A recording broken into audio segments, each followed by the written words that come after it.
Salam alaikum Mazoul, bonsoir.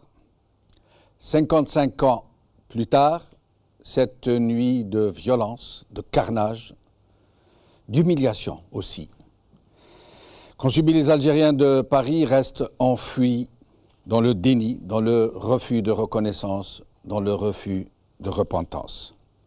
Ce crime d'État n'a pas été reconnu en tant que tel, comme si les paisibles manifestants de ce tragique soir du 17 octobre 1961 étaient des bêtes malfaisantes qu'on écrase du talon. Pourtant, ils ne faisaient que revendiquer leur droit à la dignité, leur droit à la liberté. 55 ans plus tard, les victimes de ce crime d'État restent des ombres évasives, une mémoire que l'État français refuse encore à ce jour de reconnaître comme cela devrait l'être aujourd'hui. Le Figaro, 17 octobre 1961, les 5 chiffres incroyables de la manifestation du FLN à Paris, par Sophie Guerrier. El-Watan, 55e anniversaire d'une longue nuit d'horreur. 17 octobre 1961, un crime d'État non reconnu. Par Nadia Boualisha. Mediapart, 17 octobre 61, la bataille d'Enodi. Par Yves Faucou.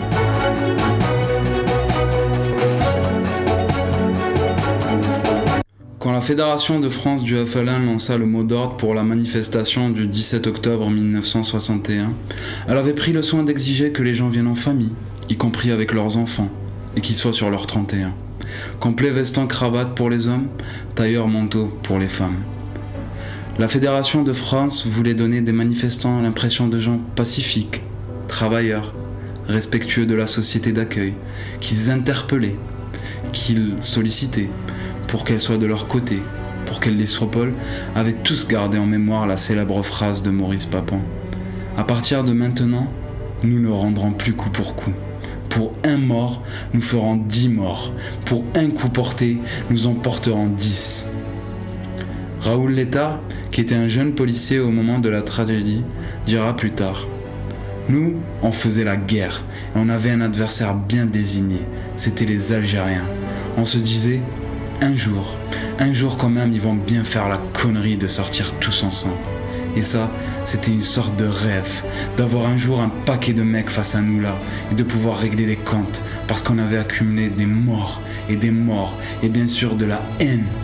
Et puis un jour, à l'occasion d'obsèques, le préfet de police Papon fait un discours dans la cour de la cité. À partir de maintenant, nous ne rendrons plus coup pour coup. Pour un mort, nous ferons 10 morts. En réalité, Maurice Papon déclara: pour un coup porté, nous en porterons 10. Ce discours a été la goutte d'eau qui a fait déborder le vase. Il a remis une pression formidable parce qu'on savait que Papon protégeait toutes les exactions de la police. Et puis, on apprend la veille, ou l'avant-veille du 17 octobre 1961, qu'il y aura une manifestation des Algériens dans Paris. Le lendemain, on a la confirmation. Un collègue qui était de radio vient nous dire: les gars, ça y est, les ratons, on disait les ratons, se réunissaient sur les Champs-Élysées. Il paraît qu'ils veulent aller agresser le commissariat du 8e arrondissement. Et après, des collègues sont encerclés par des ratons. Alors, là, même les joueurs de tarot ont laissé tomber leurs cartes. C'était la mort qui commençait à rôder. On a donc commencé à aller se servir dans le sac à bijoux. Chacun se cherchait le plus beau casse-tête. Puis on est parti en direction de l'Étoile. On a pris l'avenue Victor Hugo, où on a fait une première descente sur une dizaine de mecs, des Algériens, qui ont bien sûr été matraqués et qu'on a laissés sur le carreau. Ensuite, on passe le pont de Neuilly. On arrive à Colombes.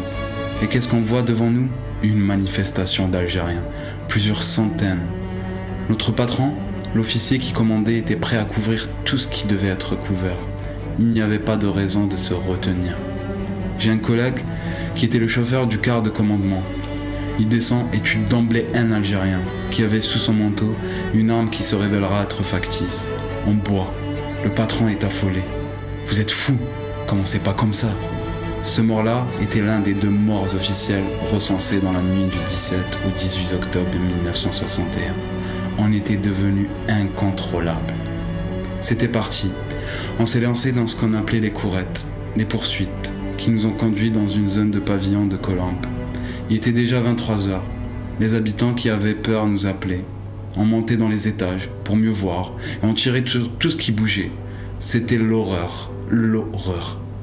Pendant 2 heures, ça a été une chasse à l'homme, véritablement terrible, terrible, vraiment terrible. Enfin, on a fini par rentrer, faute de combattants. Il y avait un car qui nous suivait, un car de police qui était chargé de ramasser les manifestants. Dans ce car-là, il y avait pas mal de morts.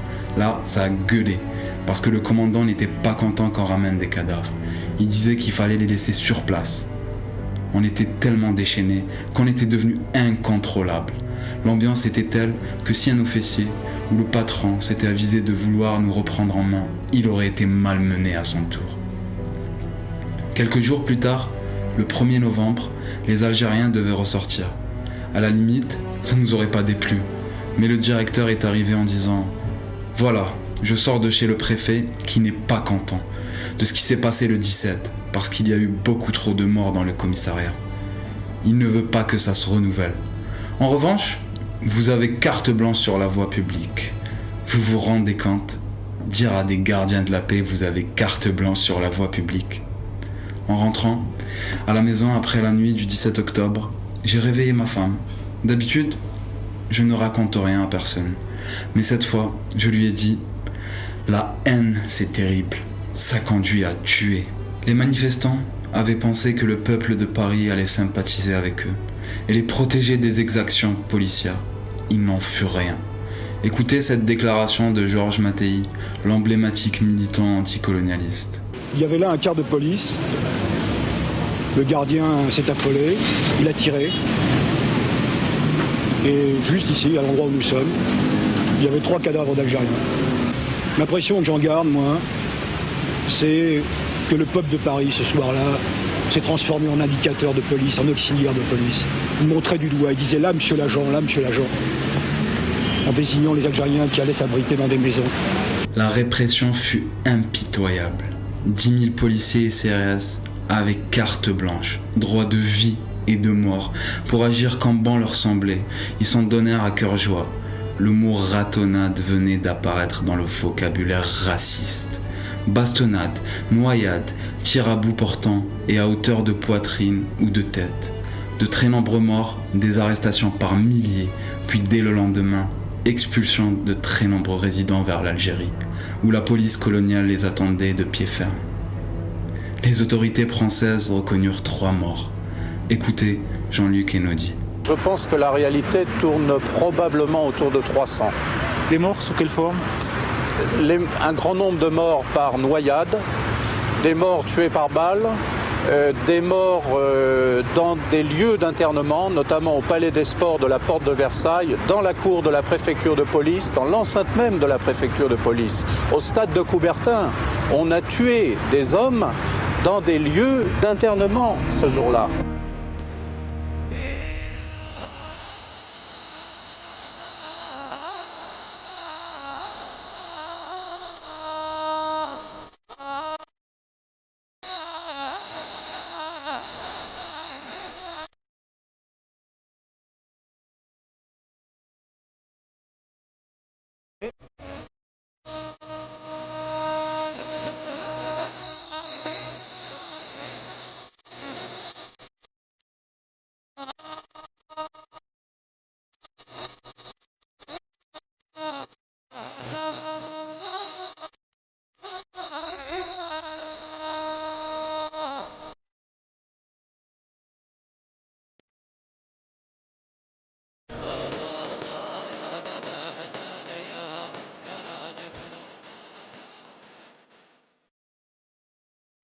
« 17 octobre 1961, les oubliettes de l'histoire », c'est le titre de notre émission d'aujourd'hui.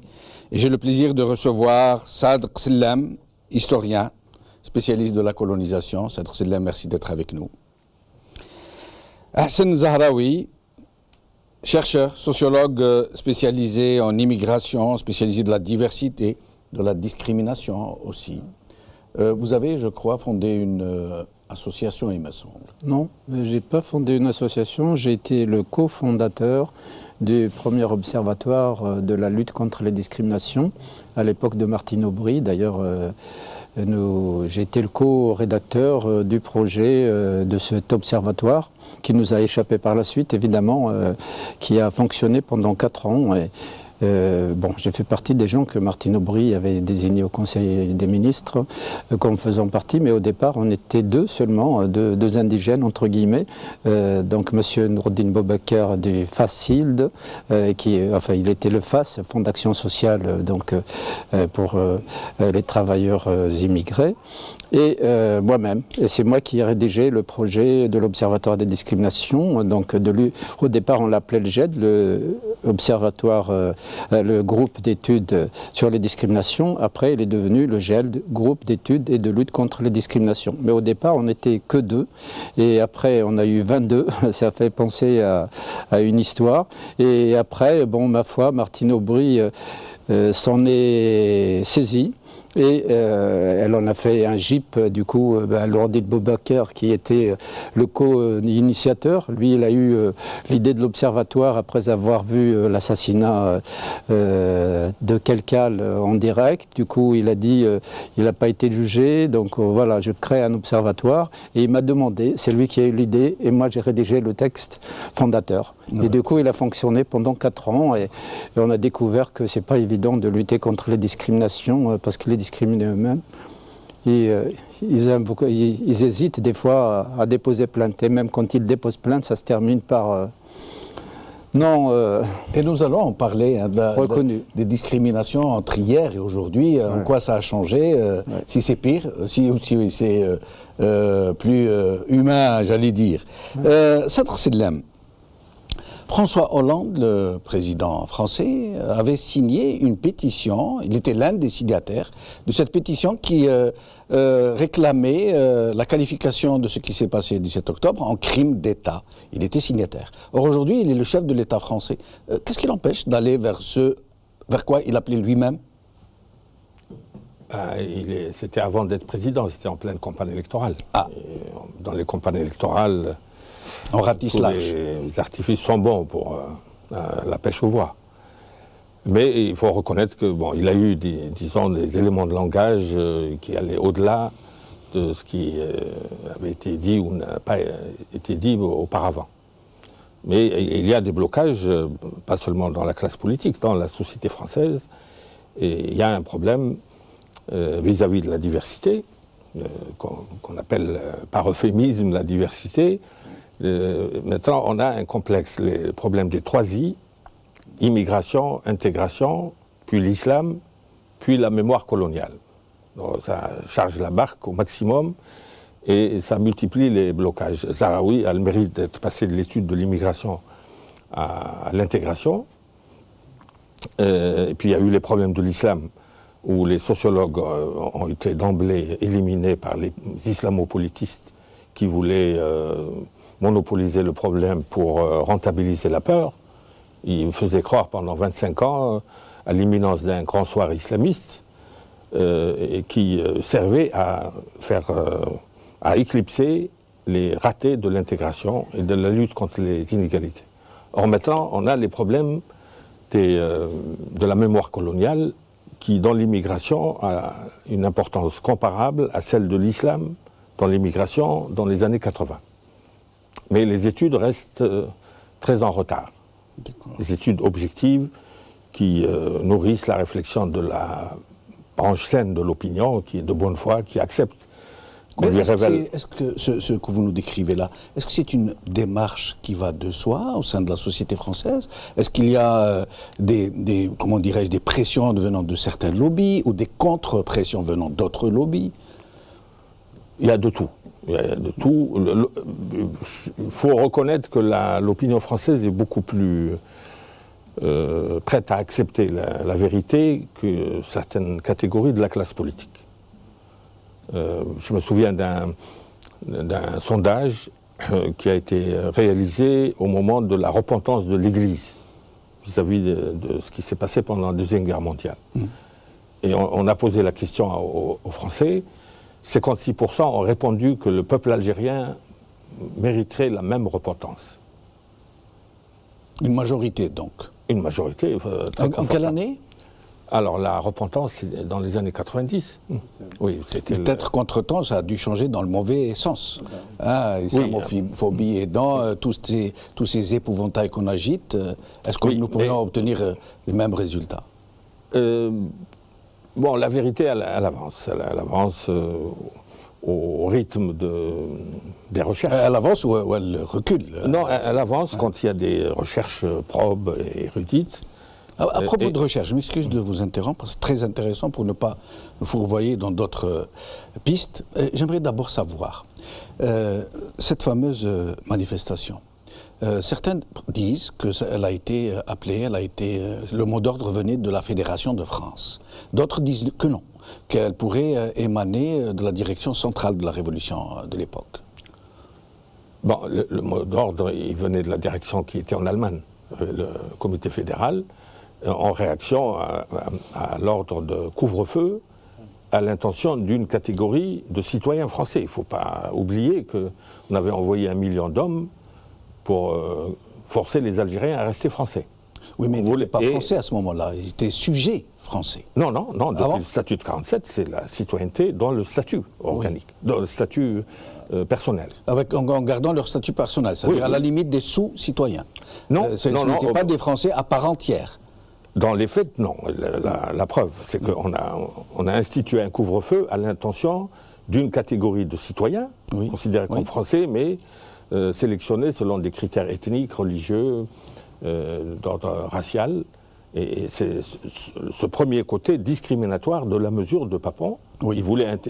Couvre-feu entre 20h30 et 5h30 du matin. Voilà. Donc c'était à la suite des attentats commis par le FLN en métropole, contre les policiers notamment. Oui. Et donc, le FLN a décidé de contrecarrer cette décision de Papon. Il n'y avait même pas d'arrêté, paraît-il. Il l'a annoncé par voie de presse. Un simple communiqué de préfecture de police, une décision à la limite, un véritable fait du prince. Et le FLN voulait contrer parce que cela empêchait en fait les actions j'allais dire, de guérilla. Le FLN à l'époque, il voulait prendre à témoin l'opinion internationale. Il le faisait avec beaucoup d'habileté. Et on était en pleine négociation, qui avait été ouverte à Évian le 20 mai. Oui. Ça a coincé sur certains points, puis ça a repris à Lugrin le 20 juillet, mais dans une atmosphère très tendue à cause de la guerre à Bizerte, qui avait lieu vers le 15 juillet. Donc le FLN s'est crispé quand on a vu l'armée française envoyer des paras d'Algérie pour les larguer au-dessus de Bizerte. Donc ils croyaient à une guerre de reconquête. Mais malgré ça, le FLN reprenait les négociations. Et même quand il y a eu interruption des négociations, les délégations se séparaient, il n'y avait pas de rupture. Il y avait Boulharouf et quelques autres qui restaient en contact avec les membres de la délégation. Or, en septembre, le point de discorde qui bloquait les négociations a disparu quand le général de Gaulle a renoncé au Sahara.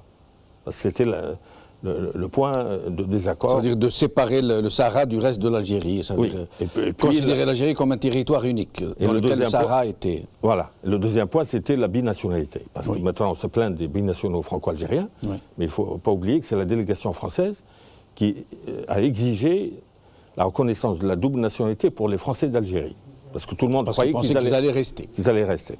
Mais les négociations, cette manifestation, cette répression est tout à fait étonnante, vu l'évolution très rapide dans le sens de ce que le général de Gaulle appelait le dégagement. Il s'apprêtait à quitter, et puis brutalement, on a une répression digne des débuts de la conquête, des brutalités, mais au cœur de Paris. Justement, Hassan Zahraoui, pour rejoindre ce que dit M. Sallam, Les initiateurs de la manifestation sont pensés, comme le dit maintenant, nous l'apprend maintenant Sadr Sillem, puisqu'on sent qu'ils ne s'attendaient pas vraiment à une telle répression. Ils ont demandé aux femmes d'accompagner les hommes, de faire sortir les enfants. Ils ont demandé aux hommes de se mettre en complet veston, cravate, aux femmes de porter des foulards, des manteaux, des tailles. C'est-à-dire qu'ils ne s'attendaient vraiment pas à une répression. Oui, je pense qu'ils ne s'attendaient pas à une répression aussi féroce, en tout cas, sans doute contrée, oui, mais tuer, et bon, comme dans toutes les manifestations, des fois les forces de l'ordre bastonnent un peu. Voilà, oui, bastonnent un peu, mais là, on n'était plus dans le maintien de l'ordre, c'est-à-dire que d'emblée, apparemment, Maurice Papon, donc vous avez rappelé, Sadr Sillem, mon ami, a bien rappelé que, vous l'aviez dit, entre 20h30 et 5h30 du matin, donc les Algériens ne pouvaient pas se déplacer, donc c'était comme s'ils étaient en résidence surveillée, puisque d'une certaine façon, ou alors, et plus encore, c'est-à-dire que le préfet, le sinistre Papon, avait donné l'ordre de fouiller de jour comme de nuit les travailleurs algériens qui se rendaient à leur usine ou leur chantier dans des conditions très particulièrement pénibles.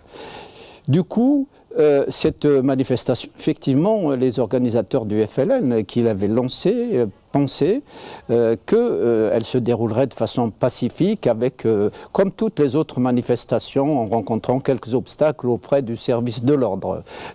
Les policiers sont là pour assurer le service d'ordre dans le cadre du respect des valeurs de la République, c'est-à-dire du citoyen qui a droit à la manifestation. Mais ce n'était pas une manifestation autorisée, néanmoins. Non, oui. Bien sûr. La manifestation n'était pas autorisée, mais on aurait pu la canaliser plutôt que de la réprimer très violemment. Il faut savoir quand même que ce sont les harkis qu'on avait mis aux portes des métros. La fameuse PMA, police auxiliaire, donc les harkis, quand il y avait et armée. Il y avait donc une intention de mater et d'agir de façon violente. Il y avait l'intention d'un massacre organisé. Moi, je le dis ici, devant El Maghrebia, ce massacre, Papon l'avait planifié d'une certaine manière, de mon point de vue. Vous attendez à un tel nombre de morts ? Non, peut-être pas un tel nombre de morts, mais il y a eu, ce n'était pas des dérapages ou des bavures, puisqu'il faut resituer le contexte. Le mois précédent, il y a eu 22 policiers tués par le FLN. Du coup, les forces de l'ordre, la police, qu'on respecte quand elle respecte les valeurs de la République, et elle est là pour ça, la police donc était exacerbée à juste titre. Et lors de funérailles justement d'un des policiers, Papon, c'est à ce moment-là qu'il aurait dit, pour un coup, nous rendrons 10 coups. Tout à fait. Et comme il y avait une pression donc, des forces de police sur le préfet, ils disent maintenant ça suffit, basta, il faut en finir. Et du coup, le préfet Papon avait donc organisé, il savait très bien comment s'y prendre pour pouvoir neutraliser, mater et surtout, on a vu tuer. Oui. Comment on pouvait s'attendre à ce que des femmes, des enfants...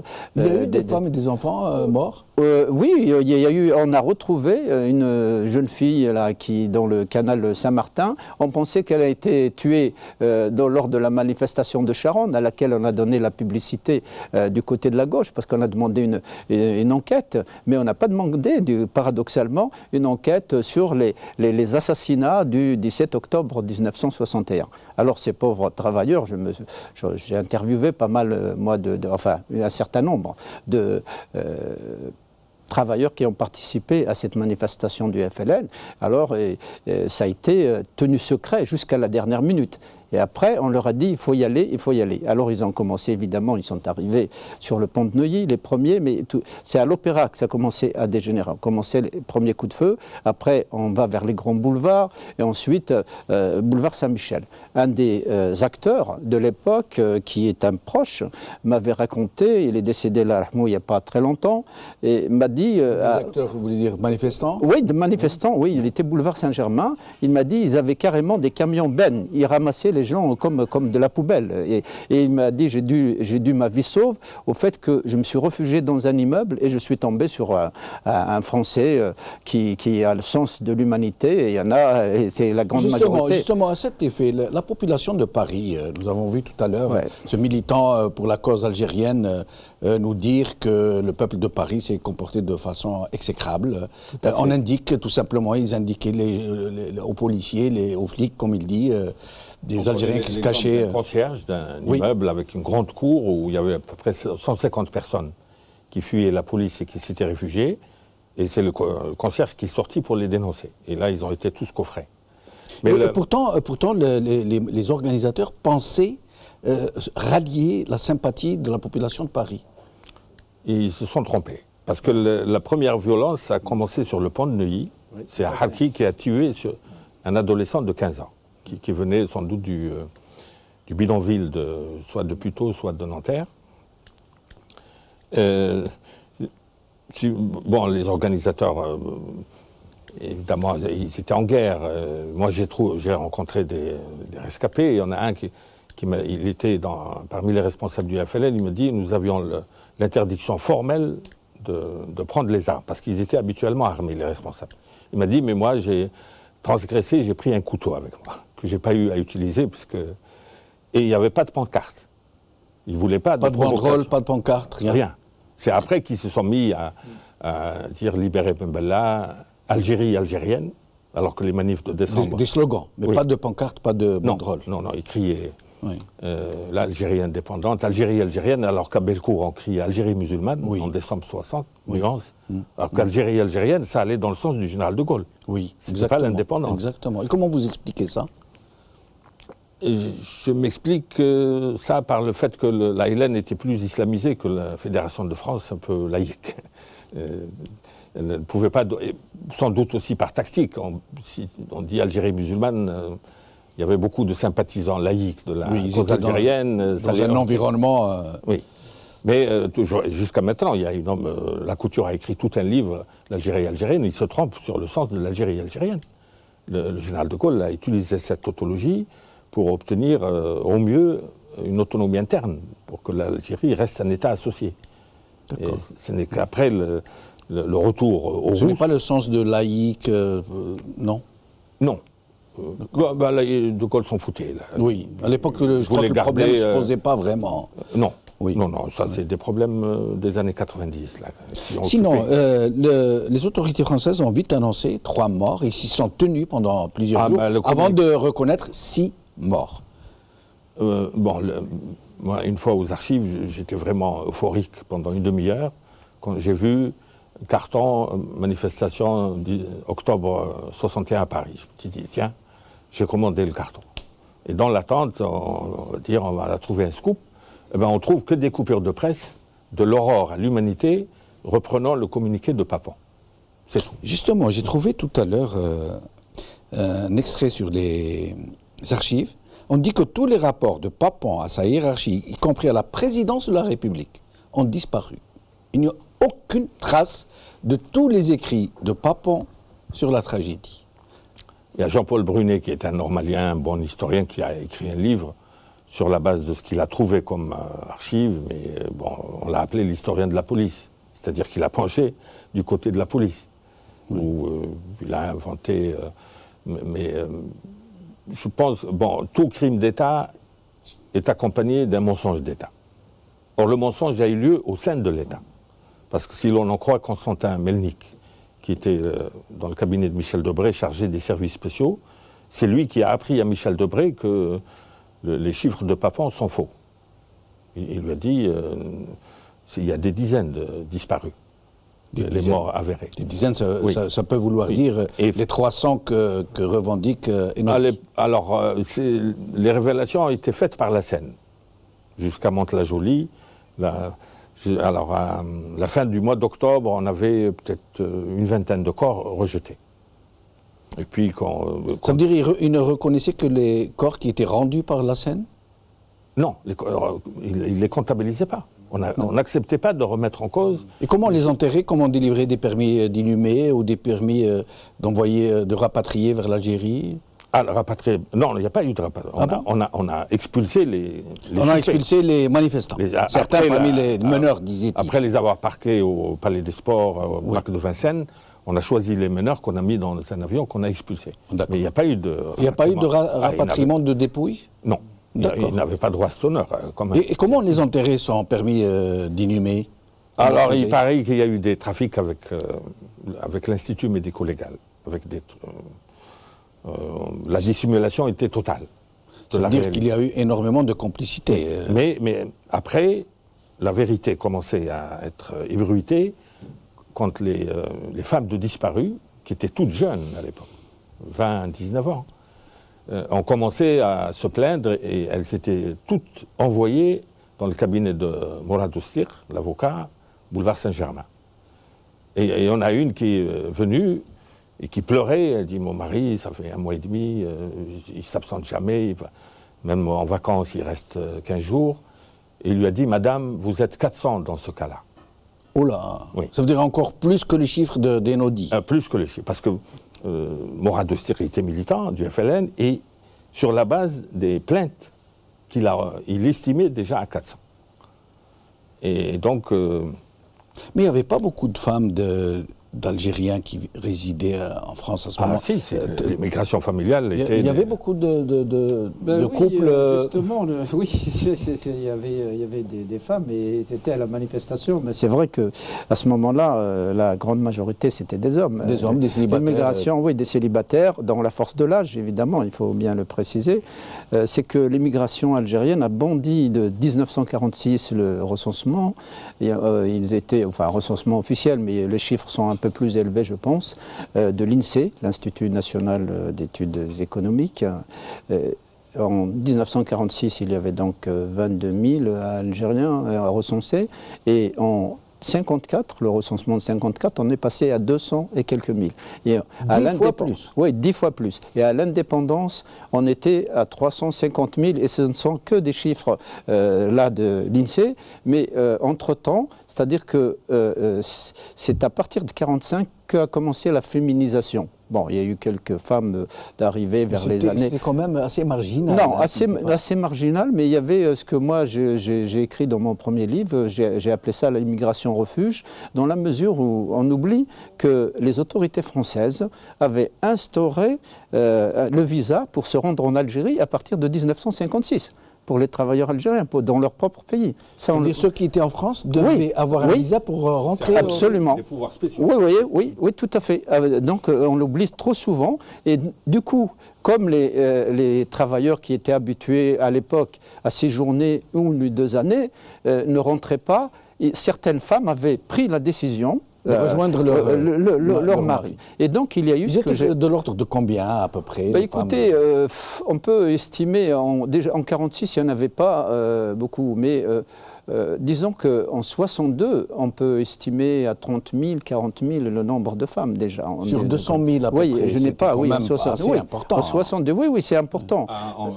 Il y a un chiffre de 1953 qui estime à 15 000 le nombre de familles. 15 000 de familles regroupées. Oui, voilà. Familles regroupées. Ça, c'est des familles regroupées. Mais au nombre des femmes, donc il y a eu une accentuation pendant la guerre, paradoxalement, de libération nationale. Donc, et puis, après, évidemment, à partir de 62, ça s'est amplifié. Mais n'empêche que la rupture est intervenue de façon décisive à partir, le grand tournant, vers l'immigration, le passage de l'immigration d'hommes seuls à l'immigration familiale, à partir, donc, durant les années de la guerre. Pourtant, ils vivaient dans des conditions absolument calamiteuses, dans des baraquements de fortune, plein de boue, pas d'eau courante, Gennevilliers, je crois, Nanterre. Oui, mais c'est ce qui a fait que le FLN avait une prise... Bon, d'accord, pour revenir au 17 octobre, je pense qu'il y a une triple victoire qui a été obtenue par le FLN à ce moment-là. C'est parce qu'en même temps que c'est une page noire de l'histoire de la guerre de libération nationale ou de la Révolution, ça dépend de quel point de vue on se place, il y avait donc une victoire à la fois par rapport à l'opinion nationale française et à l'opinion internationale, pour montrer que les Algériens algériens, loin d'être, de se considérer comme français, puisqu'ils étaient français entièrement à part, revendiquaient leur algérianité et surtout leur indépendance. Ça, c'est la première victoire. La deuxième victoire était celle acquise par rapport au MNA, au mouvement nationaliste algérien dirigé par Messali Hadi. Qui était très présent en France, mais qui ne parvenait pas à mobiliser autant. Voilà. Et donc, la troisième victoire, si vous voulez, c'est que ça a montré le poids de la Fédération de France, du FLN, dans le cadre de la guerre de libération, qui malheureusement, par la suite, va être sous-estimée. Pour revenir donc à ce 17 octobre et à l'organisation pendant la guerre, c'est le fait qu'ils vivaient, comme vous le disiez si bien, dans des quartiers ségrégés, donc des hôtels meublés, ou dans les bidonvilles. Il y avait beaucoup de bidonvilles, justement, à cause de l'immigration familiale, les bidonvilles se sont multipliés. Et on pouvait très facilement les localiser. Et le passage, selon les témoins de l'époque, les immigrés qui avaient vécu cette période, quand on se déplaçait d'une région à une autre, il fallait avoir le banc de Djibhat d'appartenance au FLN. Et quand vous débarquez dans un hôtel où c'était dirigé par le FLN, donc évidemment, vous aviez le Front de Libération Nationale, vous aviez la possibilité d'être immédiatement admis, mais si par malheur vous n'aviez pas ce banc, vous étiez soumis à interrogatoire. Et du côté du MNA, c'était l'inverse. Et donc il y a eu une... Perdait le contrôle au moment où le FLN avait une véritable emprise à cause de cette organisation sociale. Et tout à fait. Donc du coup, c'est vrai que les conditions ne se prêtaient pas au regroupement familial, puisque par la suite, on verra qu'ils vont exiger un certain nombre de critères, avoir un logement suffisant, un salaire décent, etc., pour pouvoir prétendre à vivre en famille. Mais à l'époque, c'était une sorte d'aventure, enfin comme les femmes d'ailleurs arrivaient dans une solitude absolue, puisqu'elles venaient, il y a des femmes qui étaient surprises d'arriver dans un pays qu'elles ne connaissaient pas, dont elles ne connaissaient ni la langue, ni etc. Alors que les hommes, quand ils vivent, ils pratiquaient ce que j'appelle la solidarité de contrainte. Ils vivaient dans des hôtels meublés, dans les quartiers, ils avaient leurs repères, et il y avait une solidarité extraordinaire, une entraide. Quelqu'un qui arrivait était pris en charge immédiatement par la tribu et était nourri, logé, jusqu'à ce qu'on lui prête même de l'argent pour envoyer les premiers mandats, jusqu'à ce qu'il devienne autonome et il rembourse ce qu'il a eu. Donc le FLN avait pour habitude de structurer, donc évidemment à partir de la cellule, après le groupe, après la section, le secteur, etc. Il structurait et le fait que ce sinistre Papan ait décidé justement d'interdire toute circulation empêchait les mouvements, la mobilité des militants du FLN de se rencontrer, et ça a été une gêne, mais ils savaient le contourner. Au lieu de se réunir par exemple le soir, ils le faisaient le week-end, voilà, tout simplement. Et donc ce 17 octobre pour moi est à la fois triste mais aussi glorieux, mais parce que ces hommes qui sont morts, et peut-être certaines femmes sans doute, mais la plus grande majorité c'était des hommes, ils ne sont pas morts pour rien. La preuve qu'on en parle aussi aujourd'hui, ils sont morts en martyrs, malheureusement anonymes.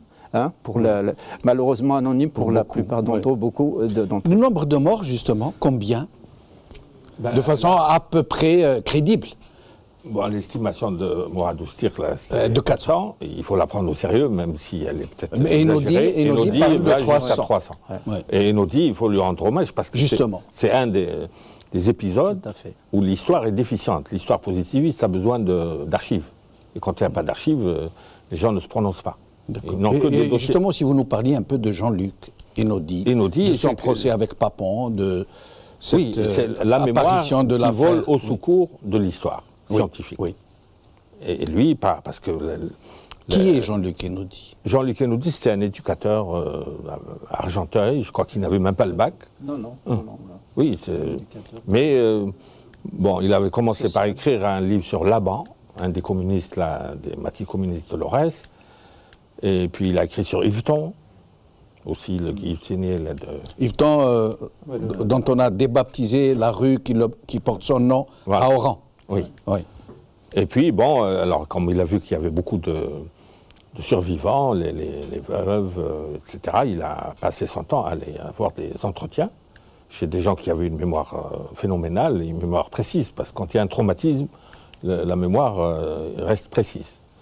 Et donc il a eu la patience de recueillir ces témoignages, il les a classés, vérifiés, sériés, et puis il est rentré dans le monde des historiens. Et tous les historiens lui rendent hommage parce qu'il a fait ce que eux ne pouvaient pas faire, parce qu'ils étaient bloqués par le manque d'archives. Et donc lui, il dit 300, bon, mais c'est déjà... Et Papon l'a attaqué en justice. Oui, parce qu'il a été, au procès de Bordeaux. Oui. Il voulait dire, bon, Papon est condamné pour crime contre l'humanité de la Deuxième Guerre mondiale, mais pourquoi y a-t-il amnistie pour tous les crimes de la guerre d'Algérie? Et comme il a multiplié les déclarations, Papon a porté plainte contre lui, mais je pense que c'est une plainte restée sans suite. Il se sent dit. Il y a eu un procès. Il y a eu un procès. Oui. Non, c'est quelqu'un de très courageux. Il a beaucoup fait pour cette cause, pour cette affaire dite du 17 octobre. Ah, absolument. Il a contribué très largement à la faire connaître son sur un plan international. Principal. On était à la même tribune que lui, Hassan et moi, pour le 50e anniversaire en 2011, où il était là, il a fait une très bonne intervention, mais il continuait à faire la chasse aux témoins. Ah oui. Parce que de la salle, il y a quelqu'un qui a dit, moi j'étais sur le pont de Besançon, il a sauté pour aller lui prendre son numéro de téléphone, pour continuer ses enquêtes. Donc lui-même reconnaissait qu'il n'était pas au bout de ses peines, et que c'était seulement une estimation. Et au fur et à mesure qu'il recueillait des témoignages, il multipliait les hypothèses, il acceptait de réviser ses conclusions provisoires. Mais ils sont nombreux, ces Français de souche, à avoir embrassé en quelque sorte la cause de libération, de délivrance des Algériens de ce colonialisme qui les opprimait depuis un siècle et demi presque, et pourtant qui sont très méconnus aujourd'hui, à qui on ne rend pas suffisamment hommage. Vous pourriez nous dire quelques noms? C'est très difficile comme ça, spontanément, de dire les noms. Il y avait d'abord les 121 qu'il faut saluer. L'appel des voilà, avec Jean-Paul Sartre, Simone de Beauvoir. Et donc il y a eu les 121 sur lesquels Yves Boisset voulait d'ailleurs faire un film. Il faudrait peut-être que quelqu'un, un cinéaste algérien, essaye de... Mais au-delà, il y avait effectivement, surtout des militants, je pense, communistes et de l'extrême gauche, qui soutenaient la cause algérienne. Mais de manière générale, ce qui jouait sur l'opinion publique, c'est le fait qu'on voyait des appelés partir et certains n'en revenaient pas.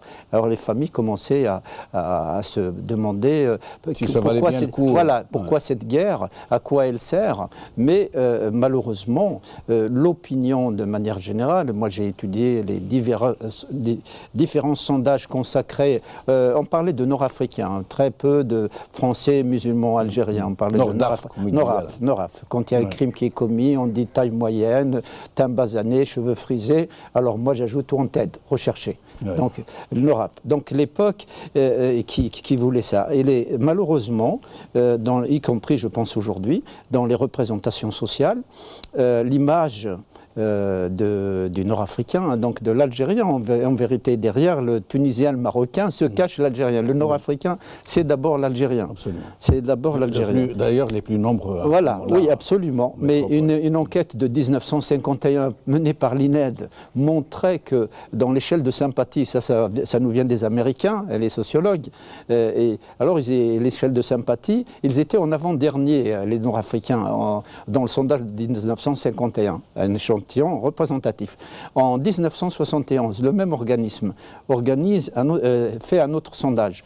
Les Nord-Africains, cette fois, étaient les derniers, alors qu'en 1951, les Allemands étaient avant-derniers et ils deviennent seconds au recensement de 1971, parce que les effets de la Seconde Guerre s'étaient estompés, du coup, mais les Nord-Africains, ils ont encore perdu une place, ils sont restés les derniers. Du coup, par rapport à la population française, il y a une opinion assez mitigée. Ceux qui connaissaient de près les Algériens ou les Nord-Africains, ils avaient eu une estime pour ces gens, parce qu'ils ne les voyaient pas aussi dangereux qu'on les présentait dans les médias populaires, qui avaient rendu de façon éhontée compte du massacre du 17 octobre. Mais la majorité de la population restait comme indifférente. Alors il y avait les Sidi, après on est passé les Tchouk-Tchouk d'abord, après les Sidi, après les Biko, après les Bougnouls. Et donc dans l'opinion, le lendemain, le jour de la Témoignage chrétien a titré dans son numéro qui est venu tout de suite après les manifs, il les a appelés les Tartuffes. Et pour certains, il y a eu des coups de main donnés par la population, pour la police, y compris par les agents de la RATP. C'est passionnant, mais oui. nous arrivons à la fin de l'émission. Je vais juste vous demander de me répondre à une question, mais très rapidement, parce que nous avons un peu débordé. Ah d'accord, très bien. Pourquoi ces Nordaf, ces Algériens de cette époque, qui manquaient de tout, qui étaient des indigènes déclarés, parvenaient à s'organiser, à se mobiliser pour leur pays, alors qu'aujourd'hui, les Algériens, la diaspora algérienne, dont le pays menace quasiment de disparaître ou de sombrer dans le chaos, se désintéressent presque totalement de ce qui peut arriver à leur pays d'origine? Je ne crois pas qu'ils se désintéressent, mais c'est les formes de mobilisation qui prêtent à discussion. Parce que je pense que le sentiment nationaliste qui a évidemment prévalu de façon très forte dans les générations antérieures, il faut savoir que dans le cadre de l'immigration algérienne, ce qui n'est pas le cas de l'immigration marocaine et tunisienne, on en est à la quasi 5e génération. Du coup, au fur et à mesure qu'on avance dans les générations, la distance par rapport à ce que j'appelle le pays, parce qu'il y a le pays d'origine pour les ancêtres et le pays des origines pour ceux qui viennent après. Et l'intérêt, il reste un sentiment très fort d'appartenance symbolique à l'Algérie. Mais de là à les organiser, à les faire... Allez, par exemple, faire une manifestation devant l'ambassade, non, les faire investir contre... parce que l'individualisme est passé par là, parce que c'est une immigration très organisée pendant toute une période, jusqu'y compris jusqu'au début des années 80. Puis tout à coup, petit à petit, les formes d'organisation se sont... Et de dépolitisation. Ah oui, absolument, de dépolitisation. Mais en fait, on est passé de revendications, si vous voulez, portant sur le pays d'origine à une revendication sur la France. Voilà. Merci beaucoup. J'aurais voulu continuer encore longtemps avec vous deux. Le FLN, c'est le parti de gauche le mieux organisé de France. Absolument. Voilà. Sur ce, merci beaucoup. Cette émission arrive donc à sa fin, malheureusement. J'espère pouvoir rencontrer mes deux invités lors d'une prochaine émission. Je vais leur faire l'invitation dès aujourd'hui, dès maintenant. Merci beaucoup. Qawala khair b'salama.